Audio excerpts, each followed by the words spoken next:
Welcome to my channel प्रिया के सुविचार। आज की कहानी सिर्फ आपके लिए। अनिल जी की पूरी कोठी रंगीन बिजली की झालरों से झिलमिला रही थी और गेंदा गुलाब बेला के खुशबू से महक रही थी।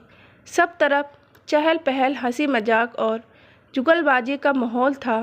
होता भी क्यों ना, उनके बड़े बेटे रोहित की शादी जो थी। पंडित जी मंत्रोच्चारण कर मंडप लगवा रहे थे। अनिल जी की पत्नी ललिता जी भी उमंग से हुलसाती हुई सब तरफ घूम घूम कर देख रही थी कि सारे इंतजाम ठीक से हुए हैं या नहीं। ललिता जी, 5 जनेऊधारी पुरुषों को बुलाइए, वे ही पकड़कर खम्भ स्थापना करेंगे। पंडित जी ने आवाज़ लगाई तो ललिता जी अपने जेठ, नंदोई, बहनोई आदि पुरुषों को बुलाने चली गईं। सभी ने पकड़कर खम्भ लगवाया और ललिता जी ने सभी की पीठ पर हल्दी वाले पीठ से हाथों की छाप की मुहर लगवा दी। इस तरह हर्षोल्लास से विवाह की सभी रस्में निपटती गईं। कुछ देर बाद किसी काम से ललिता जी अपनी सास के कमरे में पहुंची तो देखा वहां सभी रोहित को घेरे हुए नए नए पाठ पढ़ाने में लगे हुए थे। देख रोहित, बहू की कोई भी बात मत सुनियो, वरना सर पे चढ़कर नाचेगी। रोहित की बड़ी बुआ समझा रही थी। हाँ, सही कह रही है जिज्जी, इसे बता तो दिया ना कि हमारे घर में बहुएं सिर्फ साड़ी ही पहनती हैं। छोटी भी क्यों पीछे रहती है भला।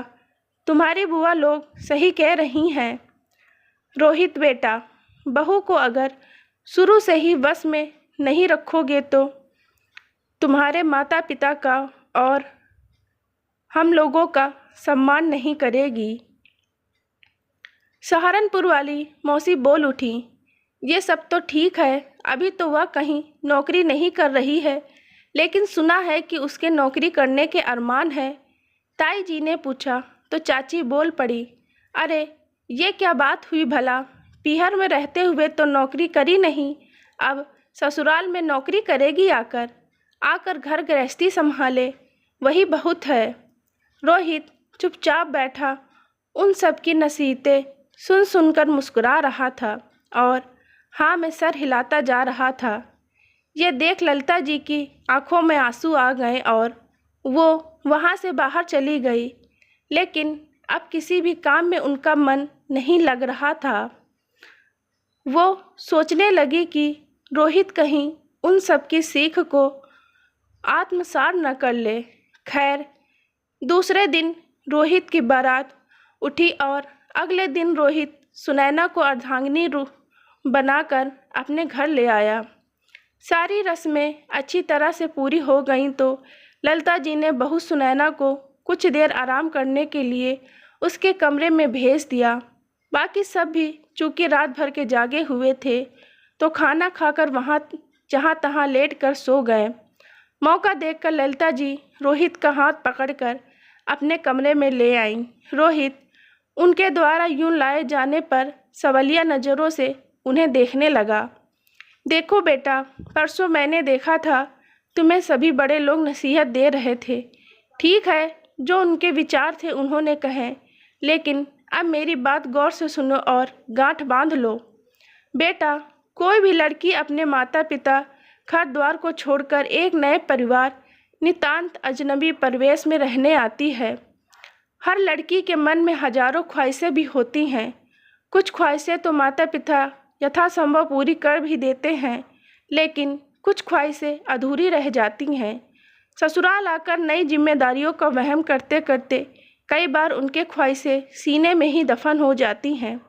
अगर वो पत्नी होने के सभी फर्ज निभा सकती है तो बेटा, एक पति होने के नाते तुम्हारा भी फर्ज होगा कि तुम उसकी ख्वाहिशों को उड़ान दो।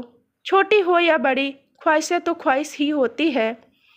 तुम आज मुझसे वादा करो कि एक अच्छे पुत्र होने के साथ साथ एक अच्छे पति भी बनोगे। सत्य पति के जो वचन तुमने भी लिए हैं उन्हें पूरा करोगे। अपनी पत्नी की हर ख्वाहिश पूरी करोगे। रोहित पूरे मनोयोग से माँ की बातें सुन रहा था। माँ, मैंने हमेशा ही देखा है कि पापा ने आपका हर कदम पर साथ दिया है। दादी की इच्छा के विरुद्ध जाकर कई बार आपकी ख्वाहिशें पूरी की हैं, चाहे वो कहीं घूमने जाने की हो या कोई और।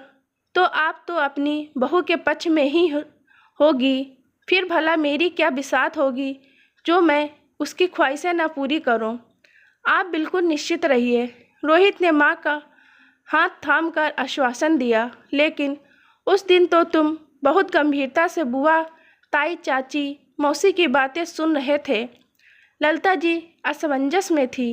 अरे माँ, आप ही तो कहती हैं ना कि सुनो सबकी, करो अपने मन की। तो अब उन सबको कोई जवाब देकर क्यों उनका मान कम करता। सोच चाहे जैसी हो, है तो हमारे बुजुर्ग ही ना। रोहित की गंभीर सोच देख ललिता जी ने अपनी परवरिश और संस्कार पर गर्व हो रहा था। दोस्तों, ललिता जी की शिक्षा सही है या गलत, अवश्य बताइएगा।